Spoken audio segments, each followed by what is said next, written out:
All right, everybody, here we go. Today, we are talking about pricing landscaping in 2024. We're gonna go over 3 topics that are gonna help you price your landscaping, that are gonna give you some information, give you some ideas of how to make your pricing better. Now, this is not a video where we give every single little breakdown of how to calculate how much it's gonna cost to, or how much you're gonna have to charge to recover all of your overhead and every little nuance of creating a man-hour rate, because we could talk about that in an hour-long video and in a 5-hour-long video to really go deep and go over every single little piece. The whole premise of this and the idea and the value add today is to just give you some actionable ideas, to give you food for thought, to implement in the company and maybe make tweaks right now by the time you get done watching this short video to help you be more profitable in 2024. First thing to know with your landscaping pricing, your landscape pricing is going to be different than your lawn care, your mowing, and your maintenance prices.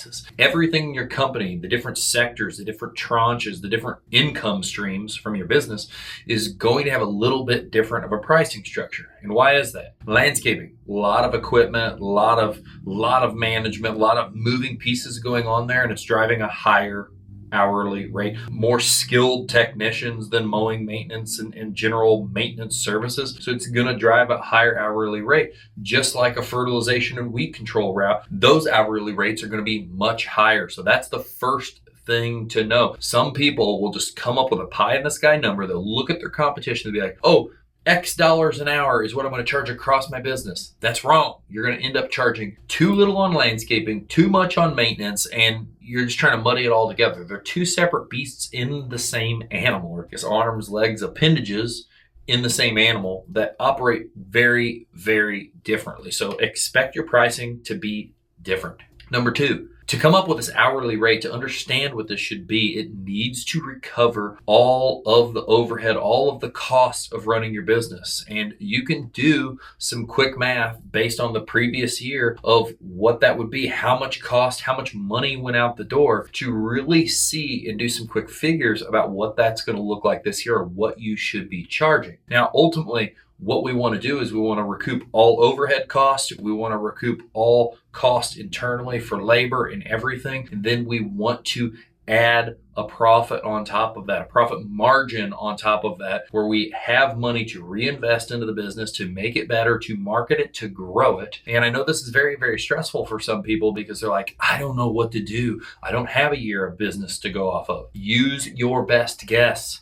Look at what it's going to cost. Project out. Project from what little bit you know. You're going to have a year in no time. And so for a HIP number, and this is mine, there's people that operate way lower than this. There's people that operate way higher than this. If I had to say a number on how I think a company should be operating in 2024 in landscaping, like installation work, even softscaping work, I truly feel that 85 plus per man hour. That means each individual person, one person was on a crew, that's 85 per hour. So it's 85 per man hour, per person hour, if you get offended by per man hour. That is kind of like a baseline for our companies of where we've realized that's a good number and we go up from there. I remember when I first started, some of the market was charging $65, $70 an hour. And so markets are all over the board. There's people that are charging 100 plus an hour. And there's a bunch to know about this number as well. As you grow and you learn more about your numbers, there's the what we need to charge per man hour. Then there's the what we need to drive per person per man hour with everything included, rough average. So you have some rough average KPI numbers. But if you at least know that you need to recoup all of your overhead costs. So if you were to take every single thing it cost you to run your business last year and then divide it by the assumed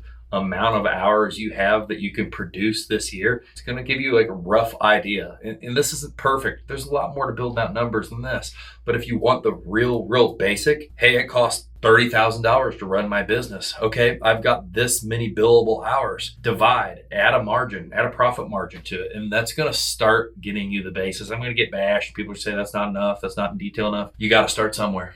And then you got to keep building from there. So 85 an hour plus for sure per man hour per person is going to be kind of like a rough, good starting point from my opinion. And now finally, the thing that people can totally mess up. Just spoke with someone the other day that wasn't doing this and had a lot of money was getting left on the table. So you want to make sure this is something you could change today if you're not doing, and you could implement this in your business and be more profitable instantly. And that is anything in your business outside of the labor, right, that we charge our man-hour rate for, is going to be material. It's going to be some kind of material, whether that's the material aspect of disposal fees, the material that goes into the project, like rock and plants, and blah, blah, blah, blah, whatever it is. All of that, it is not a pass-through for your company. If you buy it for $1, you do not sell it back to the homeowner for $1. If the cost is $1, first you need to add tax to it, right? And so whatever tax is, typically we just add 10% because tax is a little varying, so we go a little bit above. And then there is the one opportunity, if you mess up, you can lose money. And then the second opportunity is where you can be more profitable, is now we mark that up. And the amount you mark that up is kind of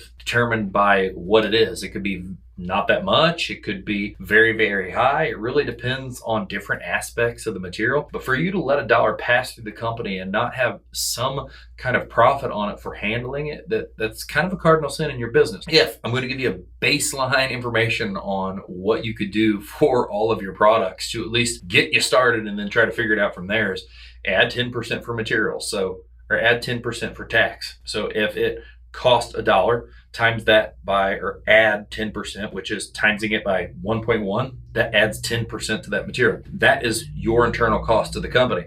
Then at minimum, I would say mark it up 20%. So now multiply that number by 1.2, and that is your sold cost to the customer. That includes handling, dealing with all these other things of pushing that piece through the business. Now, think about this. If you don't mark up your products, every product that flows through your business as $1 of income into your company is now diminishing all of your profitability on all the other dollars that flow into your company from labor and all the other things. And our companies are very labor-driven companies. If we're already fighting being profitable, and now we don't create profit over here on material, you're diminishing the profit you're already fighting for, which is, it's just fighting against itself. So don't let this happen to your company. I originally thought it was a pass-through and it didn't make sense to me. And then I realized if it was going through the business, it was diminishing the profit unless we added some kind of markup to it. And that's where we made the change. It helped us price our material even better and be more profitable and really create a system in the company where everybody could go,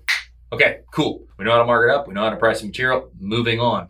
And final piece about your material. Your labor is a huge variable. It is extremely all over the board on this team produces this at X speed. This team takes twice as long. This team's in the middle. Your material is very, very easy to get right. Unless you just really poorly measure, usually you can get material right. If it's something that there's not much of a variable, lock the profit in on the thing where there's not a variable, because the budgeted hours or whatever you want to say for the landscaping or whatever part of your business, man hours going out, you could go over really, really easy on those and lose your ass. You're going to lose your ass sometimes. Try to make it where material is always a win.